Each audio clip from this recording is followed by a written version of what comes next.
Well, hello, everybody, and welcome to the Heroes Like You podcast, where we explore the lives of people who have done extraordinary things and discover that they are just like you and I, and that we too can accomplish great things in our lives. My name is Joe Belliston, and today we have the pleasure of hearing from one of my childhood heroes, Dan Truman. Dan is the keyboard player for the country music group Diamond Rio. And as a boy, I remember listening to all of their songs, I knew all of their albums, and it was a real treat for me to be able to go to his home and interview him. When he invited me in, he was so warm and welcoming, and I instantly felt right at home. We grabbed some crackers and cheese, sat down on his couch, and just had a wonderful conversation. Dan is a true optimist. He has a contagious smile, and he's just one of those guys that you always want to be around. And it was a real treat for me to be able to meet one of my childhood heroes. He's just a regular person like you and me. Obviously, he has a lot of talent, but he's just a guy who's trying to do the right thing. I really hope you enjoy my conversation with Grammy Award-winning Dan Truman.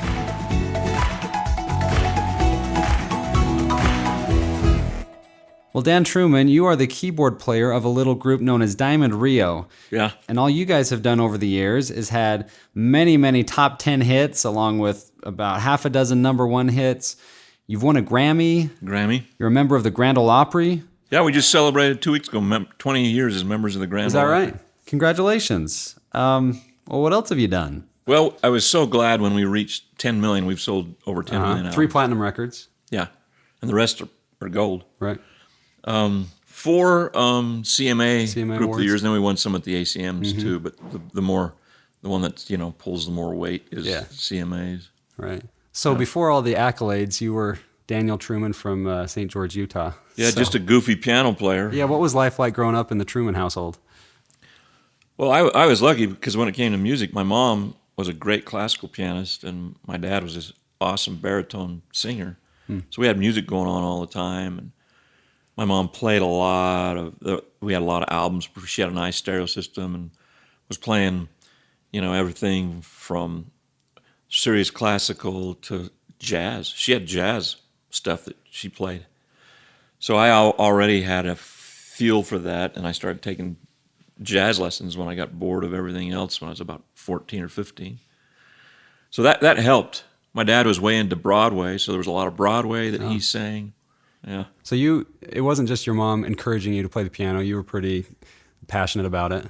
Well, I was, because there was so much music. I thought that was cool. That's what our family did. I was the oldest. And it's funny, though. My mom didn't ever teach me one lesson. She always made sure that I took from somebody else. Oh. And then she made sure I practiced right. I mean, years from the kitchen. No, I can tell your fingering's off. Or no, slow that down and use the metronome. Or no, just a sec. I'll be out there in just a minute. So it was kind of like having a teacher every day. But she never officially taught you? No, we didn't have weekly lessons, none of that. So have you always loved country music, or did that come later? I was just always a guy that liked everything. Like right now, my phase, and has been for years, is I like film scores. Oh. You know what I mean? Still listen to a lot of jazz, but my favorite thing is film score. Yeah, nothing like a good film score. Yeah. Now, as I understand it, in the early 80s, you auditioned to play at a theme park called Opryland. Talk a little bit about what Opryland was and what that time was like for you. So my first year I played, it was 84 at Opryland Theme Park, and I was the band leader, so the pianist conductor for the Country Music USA show. It was the big flagship show because it is Nashville, and all these people would imitate the famous stars. So is it just covers? Yeah. Okay. It was a great show to be a part of, and I did that for two summers. But I was able to make a transition in Nashville because I had that gig at least a summer, and then it turned into a summer-fall gig. Okay. That first year when we finally moved out there, November 1st came, I had no gig, no job, nothing. I remember, I think I made $230 in November. Nice. Did that cover room and board? No. It didn't cover enough food. Yeah. But that's kind of how it started. Opryland theme park was really something special. It was as big as any of the Six Flags parks, and it had all the cool rides, but they had 8 shows that ran all day long, 8 full stage shows. Now, some of them were like the Contemporary Country Band, but they had a showboat show They did music from literally the show about the river, Mississippi River, those days. They had a Broadway show. They had, I mean, it was just so diverse, and it was just awesome. Then they tear the thing down, but I was able to be a part of that and make that transition from graduating in Provo, Utah, to being in a major music capital, which it needed to be Nashville or L.A. You know? Right. So were the members of your band at Opryland the same guys that make up Diamond Rio today? No, we all met at Opryland. There was actually a group at Opryland called the Tennessee River Boys. The way they existed, by the time that the six of us that are now Diamond Rio were the Tennessee River Boys, it was six total different guys because they would keep moving on. Oh. Tennessee, I played 2 years as the band leader of the big country show, and then they lost their piano player, the Tennessee River Boys did, and that was kind of the cool, hip, younger, contemporary show in the park. So I moved over to that, even though they paid me less money. And one by one, when I played the park with them that next year, and then we left, and half the band, they didn't want to go to try and make it. Right. You know, so they left the band. Okay. And that's when we got our guitar player, replaced the guitar player, replaced our drummer, and then our bass player. Okay. So it's my understanding that after Opryland, you then become like a true blue garage band. And what were your intentions at that point? Did you want to make it big in the music business, or were you just having fun and following your passion? It wasn't just having fun. It was literally we wanted to get a record deal. Okay. Because back in those days, it was that black and white. If you get a record deal, yes, your life greatly improves as a musician. Right. And then the only thing you have to worry about after that is if once it hits the radio, because they're going to put you on radio with these major labels. Once it hits radio, will it impact the masses? Sure. So it was a while, though, before you got your record deal. Oh, yeah. So paint the picture of that garage. You have a story of how you heated it or whatever. Right. And so what was that period like for you trying to make it? Why didn't you give up after 6 years? You know? Our drummer, him and his wife lived kind of right in the middle of town. Because some guys live south of town. You know, Nashville, it's got a good small town feel, but there's 1.5 million people. Right. You know, it covers 3 counties. Uh-huh. So we would always, because he had this garage, we would rehearse in. And it was funny because that's where we did all our auditions. Like we lost our bass player, was the last person that we replaced before we, got lucky with the record deal and became Diamond Rio. But we auditioned him to one of those lights. There was just one of those lights in the garage. There was no, it was kind of like a makeshift garage. So there was no light switches.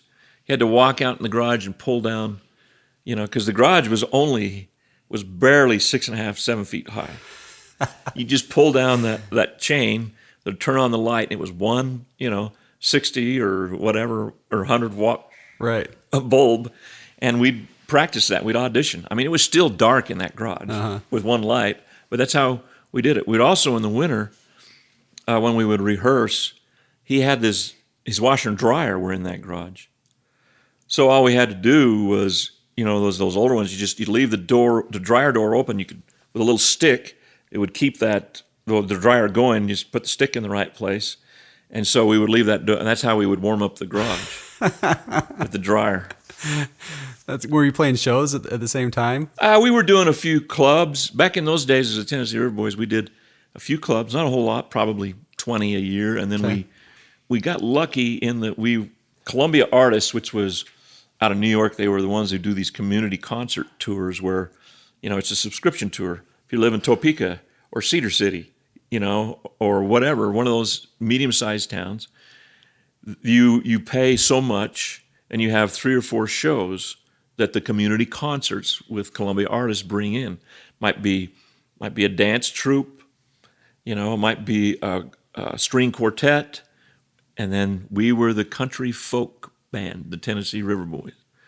And they would hire us. We would do 30 to 40 days, so 4 to 5 weeks. We would make more in that 30 to 40 weeks than we would make the other 11 months of the year. And that's how we survived.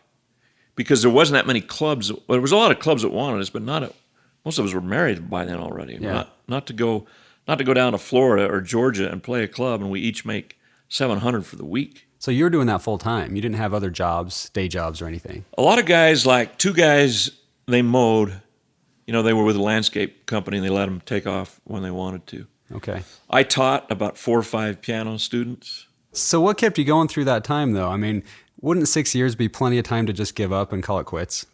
Yeah, you would think. We all knew that we had a pretty special bunch of guys in these musicians and singers. I mean, Marty's voice, back in the day, I mean, he can still sing, but he's almost 60, but back in the day, dude, that guy, he was incredible. Well, I got to tell you, so in the the mid-'90s, I had a paper out. And before I go out on the paper out, I'd get my little red Walkman and stick in some Diamond Rio. Oh, really? I'd listen to Diamond Rio on my paper out. The only problem was I had a hard time singing along because Marty Rowe and Gene Johnson just sang so dang high, I couldn't keep up, I know. So it's incredible voices. It's still freaky because Gene, who sings our tenor, is the oldest one in the band.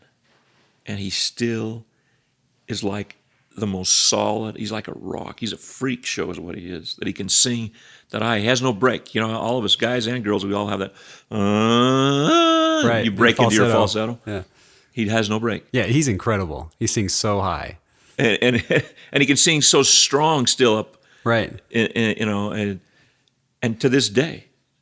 And he's old. He's the old man in the band. That's amazing. He hasn't missed a beat. We're all just thinking, this is just freaky. Well, so you finally get your record deal, and you kind of become an overnight sensation because your first debut single hits #1. You start getting paid, and you have bigger shows, bigger venues. Was that like what you imagined it would be? Was it everything you dreamed and hoped for, or was it a lot different than what you expected when you finally got to that point? I think you don't know exactly what to expect, but it was pretty close. Because Meet in the Middle was so big, the further away we got from it, the more we realized that it was truly, because there's a lot of songs that'll go in the top 5 or even be #1, and they'll be great and they'll have some impact in the time, but then they go away and you don't hear them much. Meet in the Middle is still to this day played. It had some serious impact. So we were so fortunate that happened. I mean, we played down at Auburn University for their freshman deal. It was just the year before last, when they invite all them freshmen in, we're going, are they going to really know who? But we realized when we got there was like 7 bands, and we were the vintage country band. But I remember we were there, and I'm like, well, this is pretty cool. There's about 1,000 kids. And when we get to Meet in the Middle, they're all singing at the top of their lungs. That's amazing. And Marty, when we're done, Marty goes, it's pretty freaky. He says, I've got chills here. He goes, because I realized in the middle of this song that all you kids up front that are freshmen and even sophomores and some of the juniors, you weren't even born when we released that song. Yep. And I'm sure there's a lot of other songs too, not just that one, that would have the same impact. Yeah. So it's pretty cool. That is cool. To have songs like that. We have several of them, One More Day and Beautiful Mess. Beautiful Mess. Great song. Unbelievable. Another good one. Yeah. One of my favorites that never made it too high on the charts is Stuff. I love that song. Talk about that one for a minute. Well, Stuff, we did this album, and it was after, we'd had all this success, and it was probably our 5th or 6th. It was our 6th album. And there was a song on there called Stuff. Now, we had new management. It was 2 guys that were L.A. oriented. One of them was Ken Cragen, who's this brilliant guy. Ken Cragen was the guy who masterminded the We Are the World thing, 20-something years ago with all those artists. It was huge. We had him, and he had this idea, because he always had these beautiful ideas about Stuff. What we're gonna turn this into something extra cool. We're gonna knock down the doors.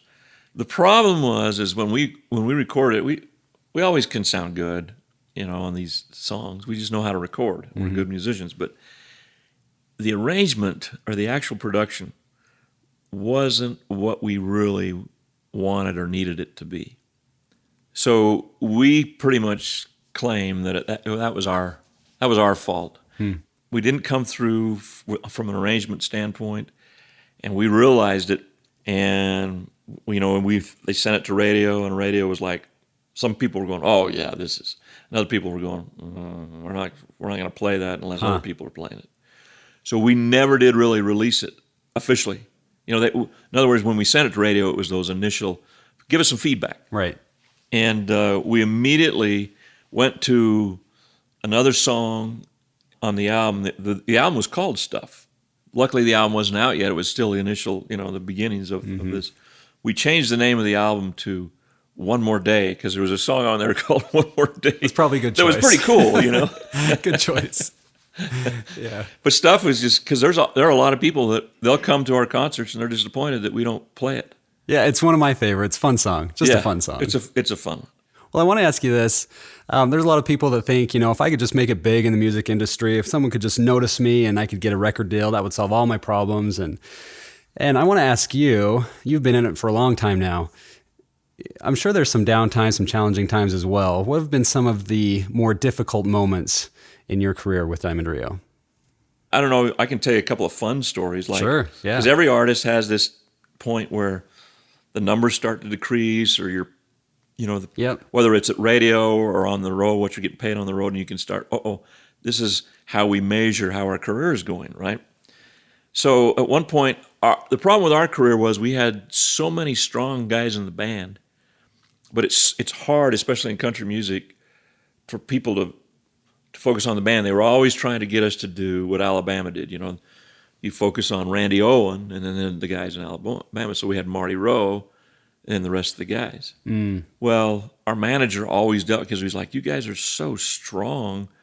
I wish we could just do the band. If you'll note early pictures, Marty's always the one in the center. He's always the one doing interviews, that kind of stuff, because they didn't want people to lose. If you give too many guys, they just kind of lose interest. They need something that's solid and consistent. Right. So what we started to experience that first little growth dip after probably 4 years, where the growth was going the other way. Right. So the label decides we need to figure this out, because these guys, we don't need them to be going the other way. They're too talented. Marty's signature voice, Jimmy's signature guitar, all of this instrumental stuff that we'd done. We'd already won CMAs. We'd been up, we were up for 15 Grammys throughout those years. So it was like they paid for, the record company did, this expert on imaging. And what she needed to do was meet with us. Sorry, but this is funny to me. She would meet with us and get to know us all collectively and individually. So we sat with her the first time, all 6 of us, for 3 hours. Then we each had a half hour with her individually. And then we sat back down with her another time for 2 hours. And then we finally got back together with her, and she says, I think I've got this figured out. You guys are some of by far the best musicians that have ever played in a band, for sure, in country music. Yeah, and I want to interject there, because you guys play your own albums. You don't have session musicians for the most part. Yeah, see, a lot of right? people don't know that. As bands go in country music, what'll happen is the vocalist in the band, that's who you're hearing on radio, but you're hearing session players, and then the rest of the band guys come in and learn what the session players have done. Right. Almost every band is like that in country music. Restless Heart was not like that, neither were we. And that's about, there might be 1 or 2 others, but out of dozens and dozens of bands through the years, so it was pretty cool for us to be playing on our old albums, because that's our arrangements, that's our songs, that's me playing the piano, and so let's get back to the imaging specialist, because this is a great story. So she brings us in for this final time now, after she spent all this time with us, and she says, I think I've got this figured out. You guys, you're such great musicians, you're such great singers, and I've learned by talking with you that you're very diverse in the kind of music that you listen to. A couple of guys grew up with bluegrass, and they're still hardcore bluegrass guys. Dana and Gene. Then you got guys like Brian and me, and even Marty, our lead singer. We were into like Blood, Sweat, and Tears, and Earth, Wind, and Fire, right, and Boston, and those kind of bands. And she's like, you truly have raised the bar as far as bands in country music. And she says, and also, all of you right now, it's interesting that none of you really listen to pop. And as I've talked to a couple of you about this, realize it because you don't like it. Now, think about this. Put this in perspective. Country music in the 90s was some kind of happening. You know, you got Garth coming out with a song called The Dance, Right. which is I think one of the best songs ever written. It was an incredible song. In the same year, Garth comes out with a song which was a honky-tonk anthem to this day, Friends in Low Places. You know what I mean? Yep. And then we cut a thing like, Meet in the Middle. And you can just go on down the list. Mm-hmm. So in pop, I don't know, a lot of people that'll hear this story did not know this. Country music was outselling pop at the time because it was just, the music was so good, and pop was still coming out of the drum machine age. You know what I mean? Right. And pop's never really done bad, but the numbers were just not what they had been, and countries were way up. So her idea was for us to make a bold statement to the world, and we'd do this, we'd get it in press, and she says, and this will catch on because it's a bold statement. She said, essentially what I want you guys to announce to the world is that pop music sucks. To this day, we can be sitting on the bus. I mean, this is almost 20 years ago now, you know. We can be sitting on the bus and just, watching TV or something, and somebody will jump on the bus. We're at a truck stop or something and go, you know what? What? Pop sucks. And everybody will just burst out because That's a good after story. that, we all just, when we left that meeting, we were like, you have got to be kidding me. How stupid is that? The record label, we found out later, because they were paying her hourly and they were paying her like $200 an hour. Think about it. So there was at least 8 to 10 hours. They paid her $2,000. and we're like, wow, that was just bizarre. Isn't there anything better we could do? We never did figure that out. Oh, that is funny. Luckily, you know what it takes, though, because we talked about why we had to have that happen.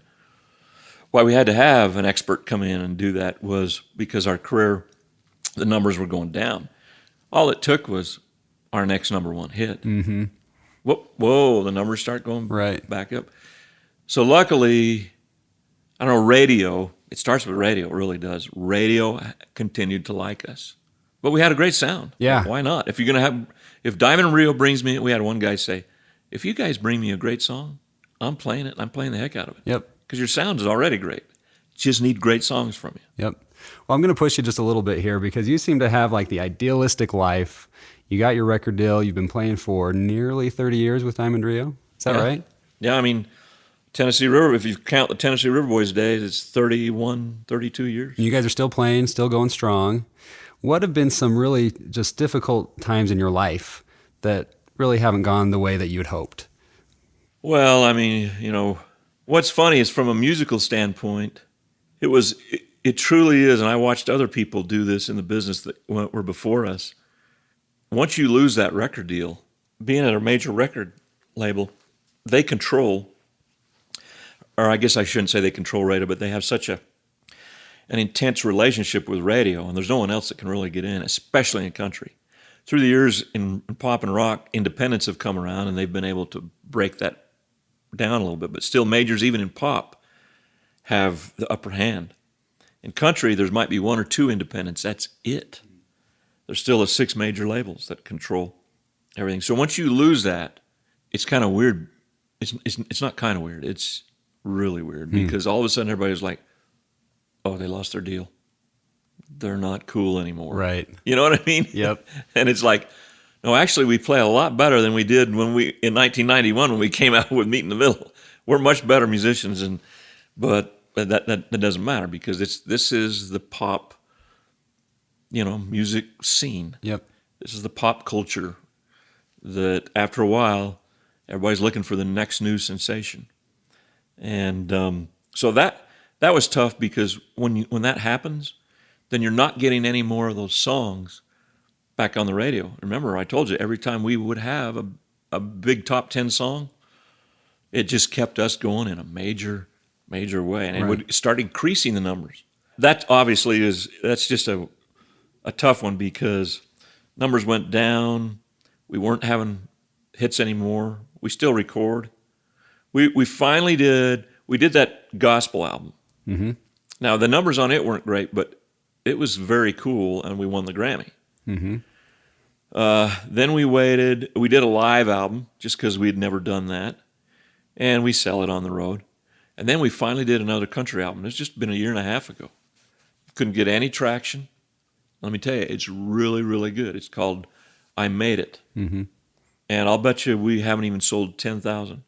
Every one of our other albums sold at least 500,000. That's what they call gold. Gold, yep.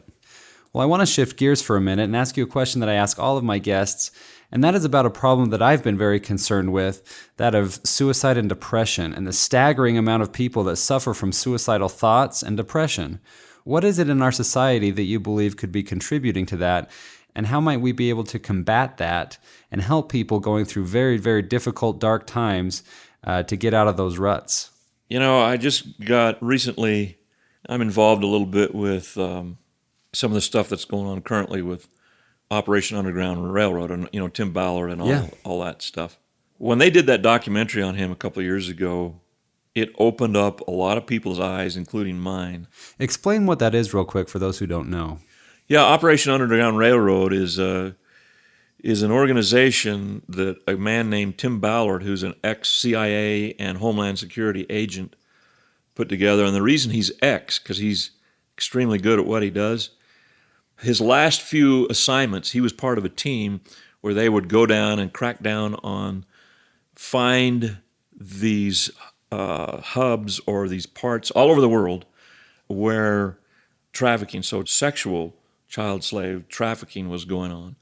They would go underground as a buyer and they would do stings. But this is a whole different level than going on, as a buyer for, marijuana or something. This is you're going as a buyer to buy children who are being held as slaves. And there's millions of them in the world. We find out from these statistics that have come now from the CIA. So Tim was part of that. He was a big part of that when he was with the Homeland and CIA, where he'd go to different countries and they would bust these people and they would save children. They would literally free these children. It did a lot of good for Tim, he says, but the thing that bothered him was he couldn't give it enough time. Because, for example, one thing, maybe the biggest, was that they would go in, they would sting, they would arrest these guys who are doing these horrific things. Then they would save these children. Sometimes it might have just been 5 or 6. Sometimes they would get lucky and it's 25 or 30. Then the CIA or Homeland, whoever he was with at the time, they would pull out. And then they're turned over to local authorities. Well, as you can imagine, those children have been through horrific things. They're not only kept as slaves, but they're sexual slaves in most cases. And so they need to go through serious therapy. Yeah. And he found that a lot of them were not, and they would just kind of integrate back into prostitution or other things in those countries. So what he did is he needed to get money, but he started this foundation, Operation Underground Railroad. It's so amazing what Tim is doing, but it's so horrific and bewildering that stuff exists in the world to the level that it does. Millions of children that are slaves. Let's finish kind of where I was going with that conversation that I had, because it's kind of along these same lines with not only my son, but with Renee in our management office back in Nashville yesterday. I was telling them about this, and I was like, we got to be really careful. Because I said, we live in a society, there's so much pressure put on us every day, but I said, even the guy that's barely over poverty level, if he makes good decisions, his life is so much better than this kind of stuff that we're finding out there in the world. And yet, it's almost like we don't have that perspective. We don't have that balance because there's so many people in this country who are on all sorts of medications. That's my personal deal, is that so many people are on all sorts of medications for depression. I got my own stories about depression that are not good. Not my personal stories, but like a funeral that I played in Nashville of a celebrity. His wife jumped off a a building, killed herself. They went to church with my sister in Nashville. Their family did. They were teasing the mom about, hey, Mom, remember the last thing it says on your little bottle here is, side effects or suicidal tendencies. Oh, you know what I mean? that's devastating. Yeah. And I ended up I played the piano at her funeral, and it was horrible. I mean, she was 38. I'm like, how does that happen? There's a lot of stuff going on Yep. that we realize that our society does that is not right, between pressures, stress, the kind of things we're putting in our body, all this stuff that can get us to a point of depression. Yep. When there's so many cool things to live for. Do you know what I mean? All these great decisions that I have in my life, and I got a 9-foot piano sitting over there that sounds better than 99.999% of the pianos in the world. And, life is some kind of cool. And when I start to feel like, from the tax man or something, I just got to go, well, man, I do not have really any problems. I think it's a perspective thing, but who knows? There can be chemical things. That's why depression is so. Yeah. There's another reason, but. Yeah, I really like what you said about a perspective thing. There really is so much to live for. There's so many good things around us. And obviously there are those cases of, chemical imbalance and things like that. But maybe we need to focus more on the positive things around us than all the negative things that are going wrong. I don't know. It's just really disturbing to me to see the rising rate of suicide in our country. Here in the state of Utah, we have the 5th highest suicide rate in the country. And these numbers just continue to grow. But I do strongly believe that there is a way to curb that. And one of those ways is to hear people like you share their story, and to hear people like you say, the world is a good place. There's so much good around us, and maybe we just need to focus on that a little more. No kidding. We have found, I don't know, at any level, it doesn't matter if you're blessed with millions in the bank, or, if you've got an extra 10,000 in the bank, or if you're still, there's a way, I think, to impact people, and it'll change your heart. I'll tell you one thing. This is pretty cool. Good. So I'm with my wife, Gina, and my stepson, Heath. We'd gone, Diamond Rio was playing, this is 2 years ago. We were playing at a show across the river in New Jersey from Philadelphia. Philadelphia's right there on the border. And then that night, we've been going 100 miles an hour because we had one day in New York and one day in Philly. And then the next day we were going to New Jersey to play. So it's just Gina and Heath and I. And we go to this restaurant because we wanted to have a real Philly cheesesteak. And we asked at the hotel, where do they have those? This guy goes, there's a diner. It's 2 blocks down, but you got to go.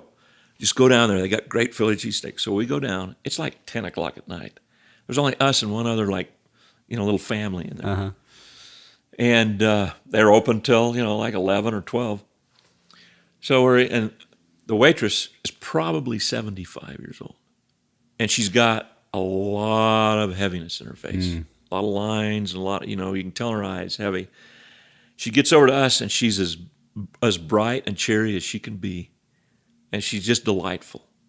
One of those older women. I'm thinking, I talked to Gina about this. She could have been 80. She was old. We're like, number one, after she left us the first one, why is she working? She's sure fun, but why is she working? We just happened because this other family leaves and we're the only ones left in that diner.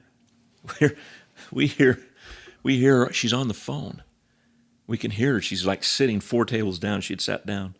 She's on the phone, and it must have been with one of her kids, maybe a sibling, but I'm thinking one of her kids. And they're trying to work out some problem. And we could tell it wasn't good. A lot of it had to do with money. Didn't have the money to take care of this problem. A lot of it had to do with, it was just some family struggles. And we're going, wow. So I'm not that, I'm just a guy who does my thing. And we get done eating, and I'm like, okay, we'll pay the 20% for the tip. And Gina goes, no. You put the $25 bill on your card. I'm going to leave a tip. I get up and I look down, and there's 3 $100 bills. That's awesome. You know what I mean? Super cool. Here's what it impacted. I know it impacted that lady. But as we left, it was raining. And so we're kind of shuffling along. we hear the door open because we leave it and then we're gone. They don't see us leave it, but they obviously found it. Somebody started yelling at us. It was a woman's voice. And I'm thinking, it's our waitress. No, it was another waitress that was there. And she goes, folks, you'd left some money. You probably need to get this money. And we go, no, that's a tip. And we're still, we're like 150 feet away. And she goes, that's a tip? And it's the other waitress. And we go, yeah. And she goes, I can't believe you guys. And she starts to weep in the rain. Never did see the other lady. But seeing what it did to that chick and knowing what it did to Heath, who was 17 or 18 at the time, I was like, what an incredible thing to do. Yeah. Well, yeah, never pass up an opportunity to serve. I think that'll heal hearts better than anything else. I do too. Yeah. I do too. Well, I don't want to leave this this has gotten kind of heavy here. So, yeah. And you are such a busy guy. It was all we could do to schedule this interview. So I want to honor your time. But real quick, give us one or two of your fondest moments from Diamond Rio over the years. Probably, I don't know, getting invited to be members of the Grand Ole Opry. It's a fraternity. It's such an interesting, unique thing in the business of entertainment, because you're asked to be there, and then when you're a member of that Opry, they want you to perform as much as possible, hopefully 10 times a year. Well, you get union. This is Garth Brooks. Garth comes in and performs a couple of times a year.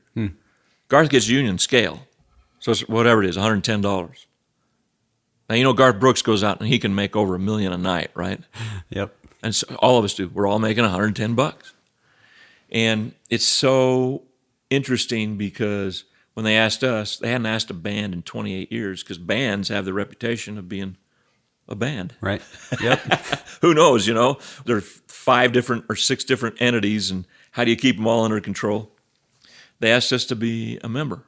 And that is truly a tradition that we are so grateful to be a part of. It's just so cool to go over there and play and stand on that stage where, Hank Williams Sr. stood. It's been over 80 years now. That's a big thing that's still ongoing. I will tell you some fun things. We did this festival in Japan. There's a big country music festival in Japan every year. Who knew? Yeah. And it's in the south side of Japan, so it's one of the islands south of where Tokyo is. And so you get there, and it's just really cool because they're all excited, and all these people you're involved with, and they're treating you like kings and all this stuff. But it was when we walked out on stage, and it's one of those stages that it's a big cement stage, and it's probably 15, 20 feet off the ground.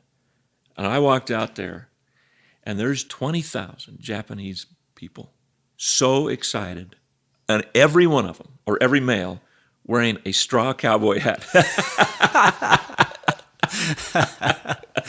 Oh, that's good. And it was, that whole thing was just a beautiful, we were there for like 5 days, and it was just incredible.